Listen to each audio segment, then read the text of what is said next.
Viewer discretion is advised. Some of the subjects talked about in this video are kind of touchy for some people, and if you're easily triggered, I would highly recommend that you just don't watch.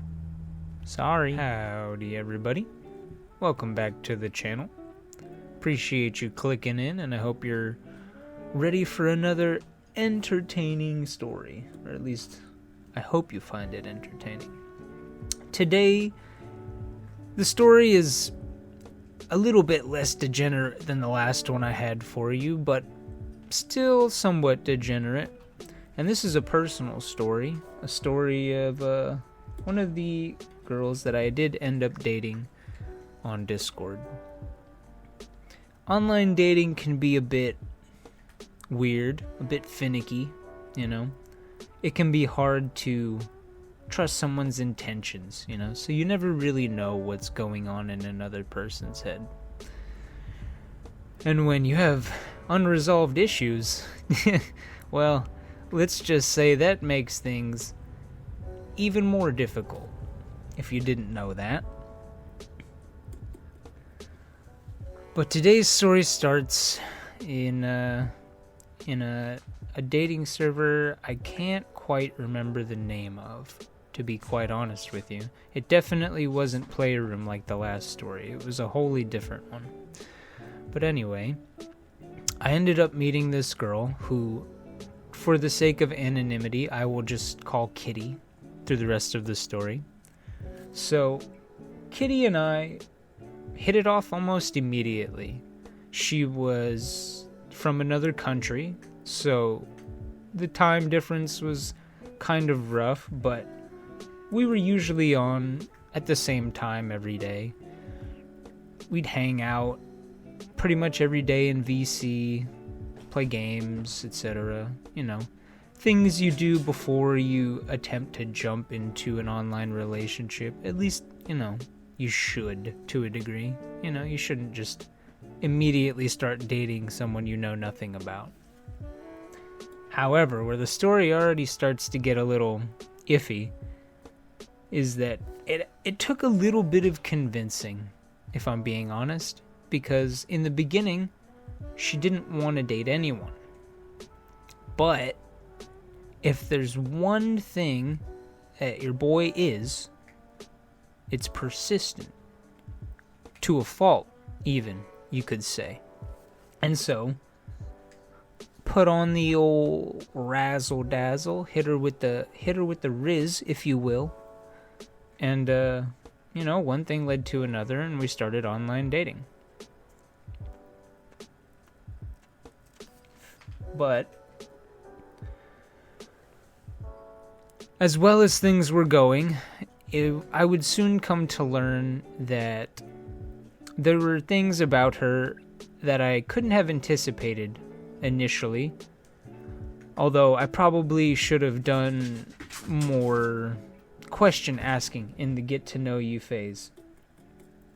For starters, I came to find that she actually already had 3 children, which, if you know anything about me, is kind of big. I'm not huge on dating women with children, and that's not because I have anything against single mothers. It's just I would rather start fresh. It's just how I feel. But anyway, I managed to talk myself through that hurdle somehow. I honestly can't tell you how I did it. I can almost guarantee you I was probably thinking with my dick at the time, which is something you should never do, by the way, if you can help it, you know. Most of us can't, but it is what it is. So, we kept on, and I couldn't help but notice that even though she was so far ahead in terms of time zones, she was always online. And I mean like always online. And then there would just be times where she would be gone for like days. No more than like 2 typically, day and a half. But it was a little concerning, and so I pressed her on this. I wanted to know why she was away so often. Or not often, but when she was away, it was these little weird extended periods of awayness. And so I came to learn that she actually was a drug user. Not only was she a drug user, but she was a very avid meth user, which explained why she was up all the time. At any point of the night, I could log on and she was on, and it was because she was hitting the old ice pipe. Honestly, I probably should have just dipped out of the relationship right then and there. I know it, you know it, everybody knows it. But I didn't. I can't tell you why this time. I really have no reasoning why. So, for all intents and purposes, your boy dated a crackhead. It sucks to suck, but shit happens. So, fast forward, and obviously the relationship didn't go well, because if I'm telling you the story, it means that it has an end. I can't remember exactly how things ended between the two of us. All I can tell you is that I definitely initiated the breakup for probably reasons amounting to not wanting to go live in a foreign country and also not wanting to raise someone else's children. It would be one thing if maybe it was one kid, but come on, who's gonna raise 3 kids? You gotta be like, not me. That's what you gotta be.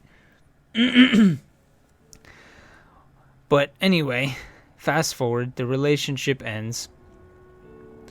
We're both very sad. We don't see each other online for a while. We both stop visiting the same communities. We both kind of take a break and recede back into our caves, because we were both pretty reclusive people in terms of in real life. But eventually we would get back in contact, and that, again, did not really work out, because if you know anything about people who have no idea how to be in a relationship, if there's one thing they don't know how to do, it's be around their ex and not get back into a relationship. At least for me, at the time. I've since learned, how to not be such a dumbass. But we were talking, and eventually it got to a point where I just had to put my foot down and stop. I couldn't speak to her anymore, because I knew if I continued to interact with her on a daily or even semi-daily basis, that I was going to want to get back together with her, and I knew it was never going to work. So I had to separate myself from the situation. And so I sent her a final goodbye, and I didn't hear from her for a really, really good chunk of time, at least a month. And then one day, out of the blue, I get a DM from someone who is a mutual friend between the two of us, telling me that she really needs to talk to me and that it's important. Now, I have no idea what she could want to talk to me about. It could have been anything. I thought maybe she just wanted to, see me again, potentially get back together. Who knows? But what I was not prepared for was what she told me next. So I re-added her. I DM'd her. We chatted for maybe 2 messages. And here's the bomb, ladies and gentlemen. She told me that one of her sons, because she had 2 sons and 1 daughter, one of her sons, she caught, I'll put it in the kindest terms possible because it's disgusting. She caught the boy doing things with the daughter that are never okay. And she reacted like any parent would react, I would imagine, and she whooped his ass. She whooped his ass. And when he went to school the next day, the teacher asked him why. He looked so disheveled, kind of beat up, because I imagine she did a number to him. I have no idea what he looked like. I just know she said she whooped his ass. It ended up that the teacher was told that he was punched in the face. And shortly after that, the police showed up to her house and took her children. Now, at no point was this supposed to be a happy story. If anything, this should be a lesson in why we should be more careful about who we date online. And also, don't do drugs so you can keep an eye on your kids. I'm not saying what happened was her fault, but I am saying she probably could have been more present. Did I help the situation at all by messing with her emotions and her love life? No, not at all. But what I have learned is that if you're going to love someone, you should probably be ready to do that before you start doing it. Because if you're not, it's just never going to end well. Hopefully you got some kind of entertainment out of this story. Hopefully maybe you learned a little something and can use it going forward. If you liked it, please give me a like. If you really liked it, throw me a sub. I'd appreciate it very much. And if you have any thoughts on this, drop me a comment. Tell me how you feel. Would you have kept dating a girl after you knew she did meth? Would you have kept dating her after you knew she had 3 kids? Let me know in the comments. With that being said, I'm gonna head out. Gonna go put down some other videos. And I'll see you guys later. Peace. Talking and typing. I just ball out every day. I just need a Discord.